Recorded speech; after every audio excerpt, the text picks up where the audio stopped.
ये दोनों आदमी के जदयू के कमान दिल्ली में मिलल बड़ुए। देखिए राजनीति में साम दाम दंड भेद और अंत में मैत्री वाला जो फंडा बा वो बड़ा काम करेला। हालांकि भारतीय जनता पार्टी कह देले बड़ुए के सीट शेयरिंग के समझौता नहीं के बोई। अच्छा आ उ कहतरन कि जीतन राम मांझी कहतरन कि ना हो गइल बा, एकर घोषणा खाली बाकी बा। आरएलएसपी बनल, आरएलएसपी में चलो 2014 में 3 गो सीट जीत के आ गइल। 2015 में भी प्रयास भइल, चलो ना जीत भार भइल, बहुत बड़ा कुछ ना दाव लागल, 2 गो सीट जीत के अइले, हो गई। सब कुछ ठीक ठाक बा, सजुरा लिया। भाजपा भी कर रहल बड़ुए कि हमनी के 5 पांडव बानी, हमनी के सजुरा ले जा। और तैयारी चिराग पासवान जौन तरीका से कहले और बयान देता रहे, वो बयान से भी बहुत कुछ साफ निकल के आ गई बा। लेकिन एकरा अलावे 2 गो औरू, 2 गो ना 3 गो औरू वही दिन यानी काल है जबरदस्त रैली भइल बड़ुए।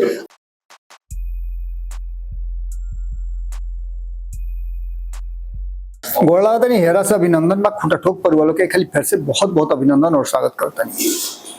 जब वालों के सामने हाजिर बनी तो कुछ नया कुछ पुरान बात हो जाए और ये नया पुरान बात में बिहार के भविष्य बढ़िया से अजुरा गिल बा।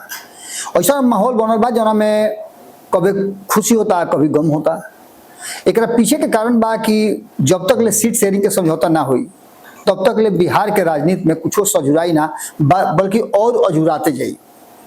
अब देखिए ना कल का भइल, कल बड़े दिन से चर्चा रहे कि उपेंद्र कुशवाहा मुजफ्फरपुर में रैली करता रहे संवैधानिक अधिकार परिसीमन सुधार।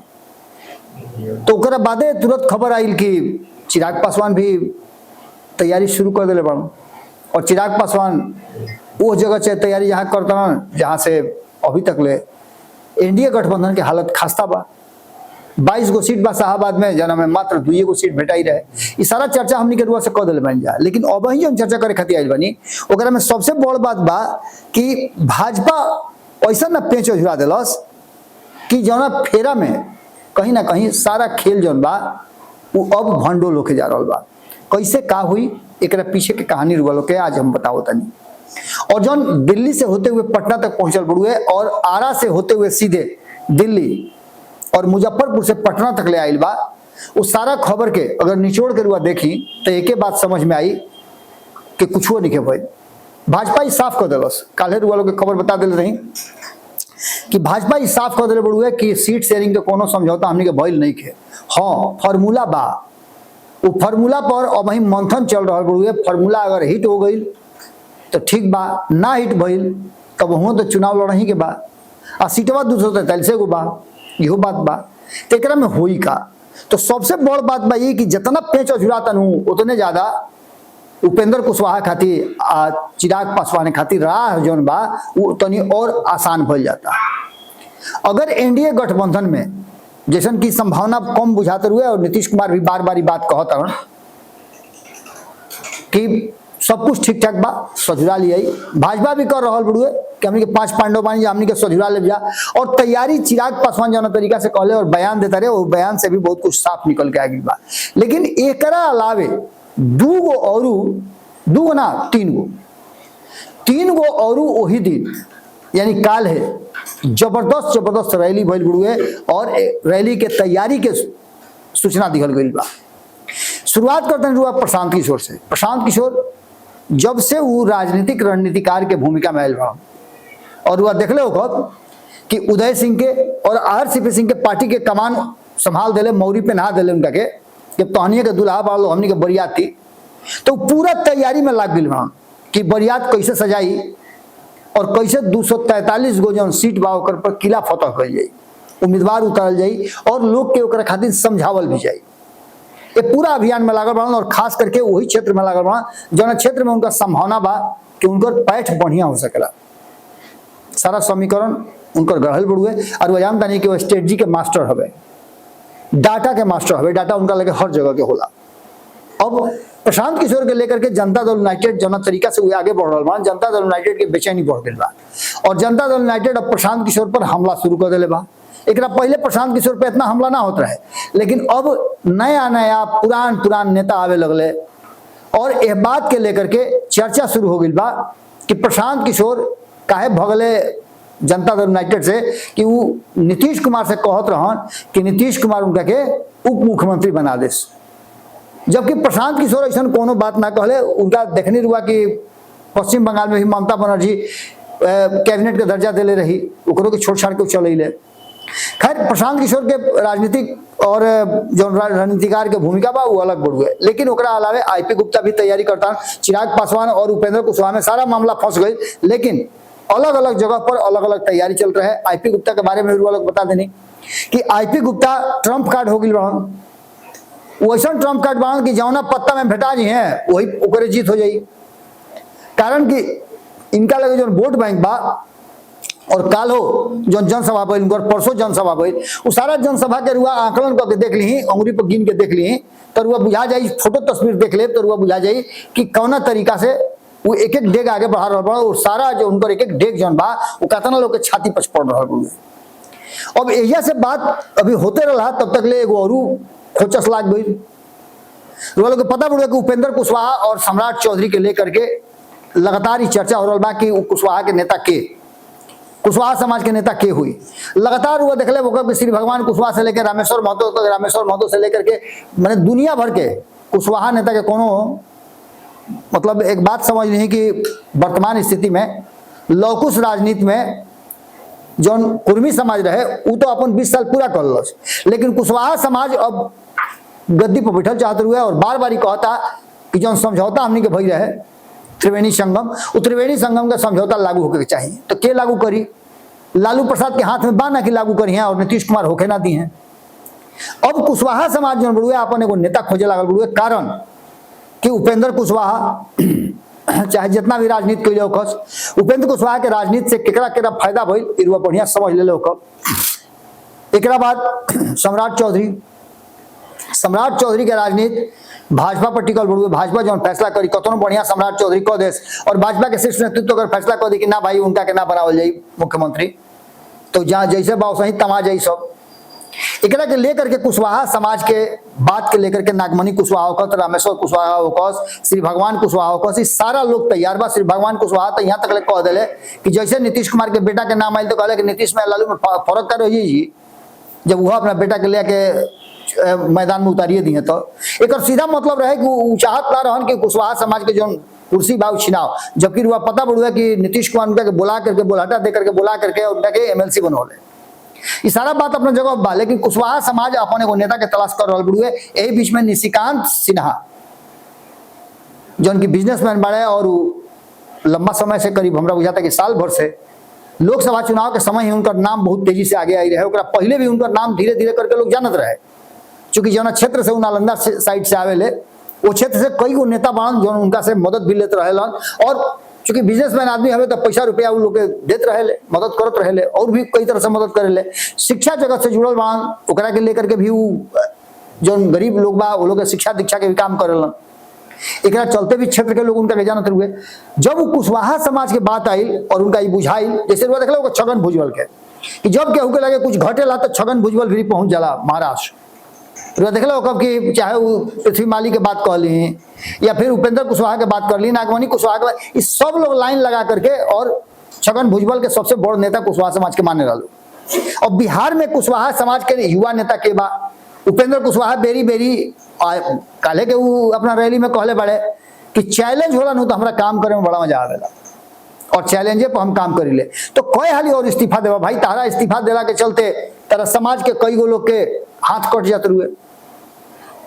आरएलएसपी बनल, आरएलएसपी में चलो 2014 में 3 गो सीट जीत के आ गई, 2015 में भी प्रयास भइल, चलो ना जीत भार भइल, बहुत बड़ा कुछ ना दाव लागल, 2 गो सीट जीत के हो गई। लेकिन ओकरा बाद तुरंत पाला बदलना, नीतीश कुमार से 36 के आंकड़ा रहते हुए नीतीश कुमार के साथ पार्टी विलय कर लेना, फिर कुशवाहा समाज के लिए गिरवी रख देना। ये सारा बात के लेकर के जहां एक तरफ निशिकांत सिन्हा ओजे जयलाल कुशवाहा, इस सारा लोग अपन अपन तैयारी शुरू कर दिले बा। नागमणि कुशवाहा भी तैयारी शुरू कर दिले बाड़े और बहुत लोग अभी भी उपेंद्र कुशवाहा के तरफ कातर निगाह से देख रहा बा कि उपेंद्र कुशवाहा के नेता बा। इस सारा बात के लेकर के कहीं ना कहीं जो वर्तमान स्थिति बनल बा ओकरा में जौन भाजपा पेच अझुरल बा ओकरा में उपेंद्र कुशवाहा अझुरा गए बा। लेकिन उपेंद्र कुशवाहा ये बात अच्छी तरह से जानता रहे कि उनका लगे 2 गो विकल्प बा।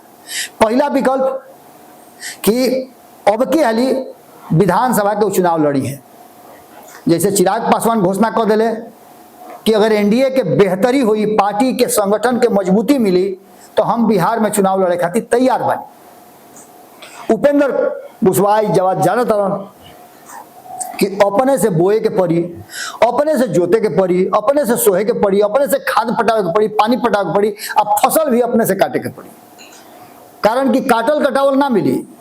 लोग अभी देख ली लोकसभा हार गई, राज्यसभा में सीट मिलल तो बेसी समय वाला ना कम समय वाला मिलल बुढ़ुए कि जौना से कि जैसे ही लोग विधानसभा के चुनाव समाप्त होके और उपेंद्र कुशवाहा फिर पैदल के पैदल हो जास।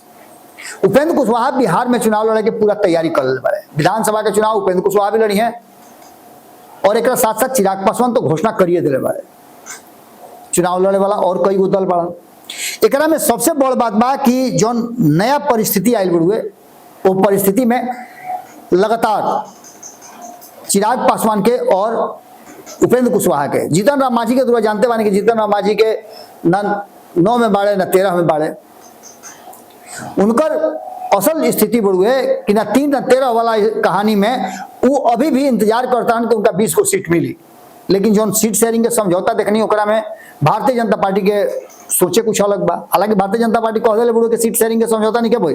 अच्छा आऊ कहता कि जीतन राम मांझी कहता कि ना हो गई बा, एक घोषणा खाली बाकी बा।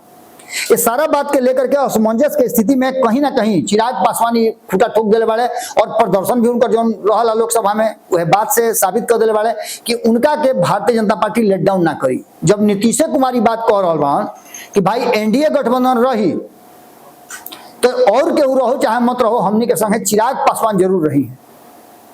कारण कि एक हाली के जरल माठा भी फूक के पियला। चिराग पासवान 2020 में बड़ा घात भइल पड़े उनका चलते और वही शाहबाद के क्षेत्र में चिराग पासवान अपन खूंटा गाड़े खातिर तैयारी भी शुरू कर दिले बारे। तो नीतीश कुमार के भी बात समझ में आ गई बड़ुए कि जा भाई हरलके तरह चाहिए ले लो। और वो भाजपा के तरफ दबाव बना दिले बारे कि चिराग पासवान के कोनो हाल में रखे के बा। और चिराग पासवान अपन उपयोगिता समझ गई बारे। जौन भीड़ भइल, हालांकि उपेंद्र कुशवाहा के रैली में भी भीड़ भाड़ अच्छा खासा रहे, लेकिन जो नया परिस्थिति बनल बा वो परिस्थिति में एक तरफ कुशवाहा समाज जौन की नंबर 2 पर खड़ा बड़ुए।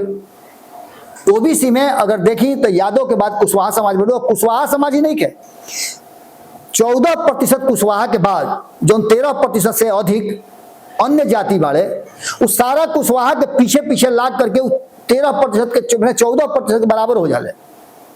और निशिकांत सिन्हा भी बात समझ गई बारे। ये बात उपेंद्र कुशवाहा भी समझता रहे, सम्राट चौधरी भी समझता रहे। लेकिन ये वोट के ट्रांसफर के कराई इनमें बहुत नेता बाड़न जौन की पिछला चुनाव में अपन किस्मत अजमौले बाड़े।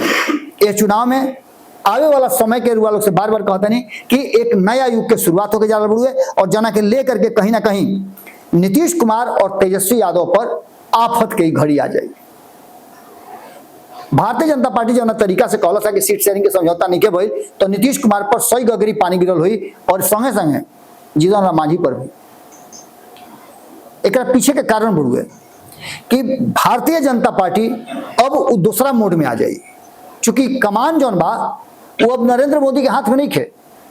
चुनाव आवेला तो नरेंद्र मोदी पहले होत रहा कहा कि चुनाव जैसे आवत रहा कोनो राज्य में नू या देश में तो नरेंद्र मोदी अपना हाथ में 4 महीना पहले कमान ले लेते रहे और अपना हाथ से डील करते रहे। बिहार वाला कमान अब की हाली अमित शाह के पास रही। कारण कि नरेंद्र मोदी के भी बात समझ में आ गई बा कि अब सीधा उंगली से घी ना कढ़ाई टेढ़ करे के पड़ी और ये टेढ़ करे वाला काम अमित शाह से बढ़िया के जाने ला। देखिए राजनीति में साम दाम दंड भेद और अंत में मैत्री वाला जो फंडा बा वो बड़ा काम करेला। अमित शाह के हाथ में बिहार आवते निश्चित रूप से फेफड़ी पड़ लगी और जौना तरीका से काल रुआ लोग के सुनौनी भारत लाइव पे और देखने की हमारे मुकेश जा करके इंटरव्यू भी ले रहन, बाइट भी लेके अलन। भारतीय जनता पार्टी के जो मीडिया हेड बनन दानिश इकबाल से बड़ा कड़ा स्वर में बात कहले कि तेजस्वी यादव के बोले से पहले कंट्रोल करे के चाहिए।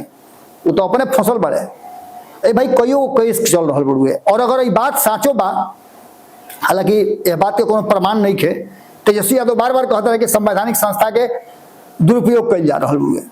तो अगर दुरुपयोग कल जा रहा तो नहीं बुझात कि चुनाव के समय ज्यादा फौकी है तो का हुई।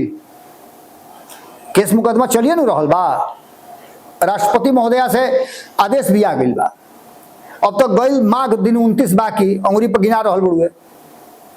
एक सारा परिस्थिति में रुआ समझ सकता नहीं कि जौन बदली माहौल बदली ओकरा में दोनों पर होम्योपैथिक दवाई के शुरुआत हो चुकल बा। अभी रुआ कहो कहां से ले ली भाई होम्योपैथिक दवाई? एक तरफ जौन अमित शाह बाड़े उनका सीधा सीधा हाँ फैसला होला, कट टू कट फैसला होला, हाँ तो हाँ ना तो ना। लेकिन ये होम्योपैथिक दवाई वाला बात कहां से आ गई? तो तेजस्वी यादव के संग तो कट टू कट हो सकेला, कारण कि उनका पर 72 को झमेला बा। लेकिन नीतीश कुमार के दवाई कैसे हुई? खूब दवाई के चर्चा चल रहा बुढ़े, नीतीश कुमार के स्वास्थ्य के चर्चा चल रहा बुढ़े, तो उनका दवाई चाहिए ना भाई स्वस्थ रहे खातिर। होम्योपैथिक डॉक्टर एगो बाण नीतीश कुमार के पाला में, और आजकल उनका संगे कंपाउंडर भी बाण। दोनों दिल्ली में अच्छा दवाई करता रहे जनता दल यूनाइटेड के, ललन सिंह और संजय झा।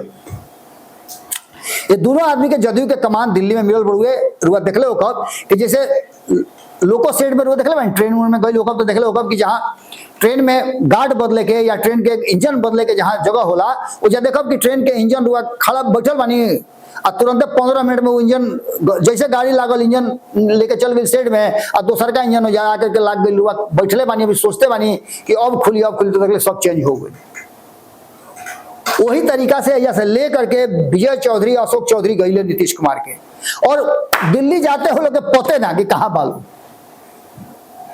दोनों जो जाके छत्रप बाण वो नीतीश कुमार के दाएं और बाएं होकर के देखले हो कब कि जो देवेश चंद्र ठाकुर के गृह प्रवेश रहे ओकरा में एकदम जैसे ना गार्ड रुआ के देखले हो कब कि जेड श्रेणी के वाई श्रेणी के गार्ड जन होला रुआ के बीच में रुआ चला चारों तरफ से रुआ घेर के चलला।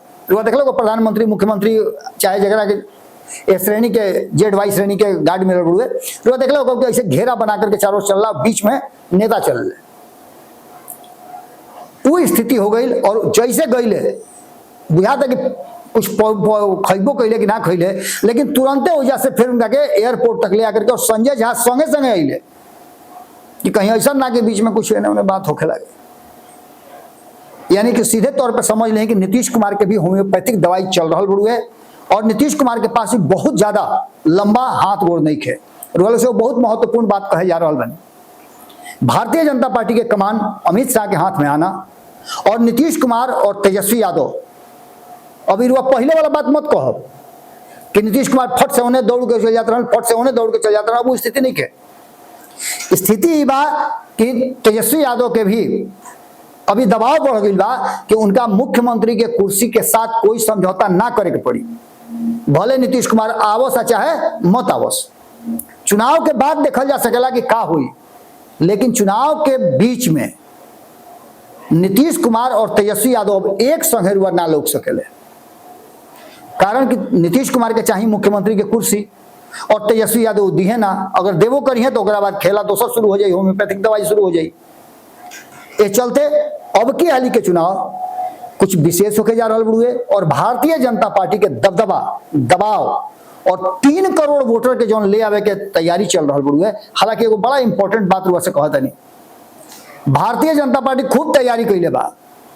अप्रवासी भारतीय बिहारी जौन बाड़न वो लोग के छठ में ले आवे के और वही घड़ी चुनाव करवावे के पूरा तैयारी चल रहा बा। ओकरा में से 50% 3 करोड़ में से कम 1.5 करोड़ लोग वापस आ जाओ, एक व्यवस्था सोचल जा रहा बा। लेकिन आजे हमारे के फोन करके एगो ऐसा शख्स बतौले है जौन की आंध्र प्रदेश में तेलंगाना में माफ करब तेलंगाना में वो काम करेले, और तेलंगाना में जब काम करेले तो उनका संगे सैकड़ों के अंदर उनका मजदूर बाड़े जौन की वो मकान के काम लोग करेला, रंग रोगन के काम करते और भी मिस्त्री ठिका पट्टा के काम होला। करीब 100 से ज्यादा लोग के वो टीम बा और वो टीम के कहना ही बा, हालांकि वो बड़े कुशवाहा समाज से, लेकिन बड़ा दावा के साथ हम लाख रुपया कहत रह गए कि भाई कुशवाहा समाज के एक से एक नेता नया नया आगे बढ़े, कहाँ तू इन्हें भटकता रहो। तो कहले कि ना अब की अली तेजस्वी यादव के मौका देवे के बा, यानी भारतीय जनता पार्टी जो 3 करोड़ लोग के ले आवे के प्लान बनौले बा वो दाव कहीं उल्टा मत पड़ जाए। कारण कि नरेंद्र मोदी से नाराजगी बा, काहे उस सीज फायर कैले और वो भी सीज फायर कैले तो दूसरा के कहला पर काहे कैले, अपना मन से कर लीते। सबके जैसे बुला करके मीटिंग करके कहले कि भाई तनी के सपोर्ट कर, 12 लोग नु पाकिस्तान के उड़ा दी, खत्म कर दी, हमला कर दी। वो खाली सब कोई हाथ खड़ा करके कहलस कि हाँ हम बानी क्लास में, हमारे कोनो विरोध नहीं खे, जौन फैसला ले बतौन ले लो, नाबूद कर दो पाकिस्तान के। लेकिन जब सीज फायर करे के रहे ओहू गए तो पूछल चाहत रहे, ओहू गए तो बात आवल चाहत रहे, लेकिन ना, दूसरा के हस्तक्षेप को भाई ओकरा से नाराजगी लोग के बाद लोग बार बार पाकिस्तान जो ठोनहस देते रहते हुए, कमजोर होते हुए फट से चिवटी काट लेता, आकर के अपना सेना के सही मार देते हुए। ऐसा स्थिति में एक तो इंटेलिजेंस फेलियर बा, और दूसरा का तरफ नरेंद्र मोदी के बार बार लुभावना भाषण सुन करके उनका कहना यह रहे कि नरेंद्र मोदी सब कुछ ठीक ठाक बा, लेकिन अब बिहार में एक वैसा आदमी चाहिए, हम तो कई लोग के नाम लेनी है, और वह देखलो कि आंकड़ा में भी तेजस्वी यादव सबसे ऊपर चल रहा वाले मुख्यमंत्री के उम्मीदवारी में। इस सारा बात के लेकर के भारतीय जनता पार्टी जो नया अपन रास्ता अपना हुए ओकरा में बहुत सारा चीज बदलत नजर आता, और नसीब जो नजर आ रहा हुए कि वह बार बार सुनत हो कि उपेंद्र कुशवाहा के 5 गो 6 गो सीट मिली। कहीं ऐसा ना हो कि उपेंद्र कुशवाहा के भाग चढ़ा जाओ और बिलाई के भागा छीका टूट जाए। अगर एनडीए गठबंधन से नीतीश कुमार आउट हो गए या नीतीश कुमार इस सब लोग के लेकर के भारतीय जनता पार्टी के एनडीए से बाहर खदेड़ दिले तो खेल बरियार हो जाई, और एक संभावना कम नहीं खे। लेकिन भारतीय जनता पार्टी भी अपन खूंटा गाड़ के मजबूती से खड़ा बा। अब के ना एक मतलब बा कि अब के हली के चुनाव बहुत महत्वपूर्ण और कुछ अलग होके वाला बा, अब तक के चुनाव से बिल्कुल अलग हुई। हमनियों के इंतजार बा, ये सारा बयान सारा बात और जो वर्तमान स्थिति बा वो यह कह रहा बड़ुए कि अभी बहुत कुछ होना बाकी बा। राजनीतिक रूप से गठबंधन के स्वरूप, सीट शेयरिंग के समझौता और आपस में फाइटा फाइटी, ये सारा चीज बाकी गुरु। अब देखे वाला बात हुई कि कब तक ले ये असही चलत रुए और एक स्वरूप बदलत रुए। हमने का लगातार ध्यान लगोले बनी जा, एक एक बात रुआ लोग तक पहुंचाई जा।